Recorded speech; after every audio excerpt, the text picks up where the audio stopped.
சேலம் அருகே மூதாட்டி ஒருவரை அவரது மகன்கள் நடு ரோட்டில் தவிக்க விட்டு சென்ற சம்பவம் அதிர்ச்சியை ஏற்படுத்தியுள்ளது. சமூக ஆர்வலர் ஒருவரின் முயற்சியால் மூதாட்டி மீட்கப்பட்டு மருத்துவமனையில் அனுமதிக்கப்பட்ட நிலையில் அவரது குடும்பத்தினர் குறித்து போலீசார் விசாரணை மேற்கொண்டு வருகின்றனர். தகவல்களை விவரிக்கிறார் செய்தியாளர் கிருஷ்ணமூர்த்தி.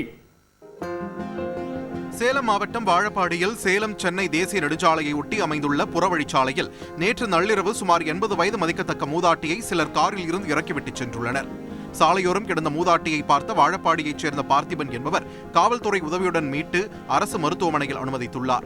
போலீஸ் விசாரணையில் அந்த மூதாட்டி கள்ளக்குறிச்சி மாவட்டம் நயினார்பாளையத்தைச் சேர்ந்த ஷீலா என்பதும் அவருக்கு 2 மகன்கள் உள்ளதும் தெரியவந்தது.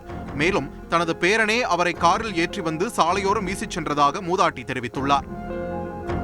நள்ளிரவில் நெடுஞ்சாலையில் படுத்து கிடந்த போதும் தன்னை நலம் விசாரித்த சமூக ஆர்வலர் பார்த்திபனிடம் பார்த்து பத்திரமா போ என்று தாய்ப்பாசத்தோடு அந்த மூதாட்டி கூறியது நெகிழச் செய்தது.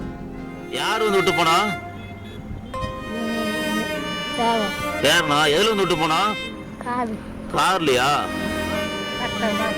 நான் பத்திரமா போறதா? சரி, இல்ல உன்ன நான் கூட்டு போய் ஹாஸ்பிட்டல் விடுறேன், நீ அப்படியே தைரியமாயிட. மூதாட்டியை மீட்ட சமூக ஆர்வலர் பார்த்திபனிடம் பேசினோம். அவங்க வந்து நடு ரோட்லேயே போகிற வழி நடு ரோட்லேயே வண்டி டேர்ன் பண்ணுற இடத்துல இருந்தாங்க. எங்கள் மனசு கேட்காம திரும்ப கூப்பிட்டு விசாரிச்சு கேட்டோம். கேட்கும்போது அம்மா வந்து ஜீவான்னு சொன்னாங்க. இப்போ 2 பசங்க பேரனாக சொன்னாங்க. நடு ரோட்டை போய் அனாத மாதிரி போட்டு போகிறது ரொம்ப மனசு கஷ்டமாகுது. நம்ம மனித நேயமே இல்லாமல் இருக்குது. மக்கள் வந்து நிறைய நியூஸ் பார்க்குறோம், எல்லாம் பார்க்குறோம்.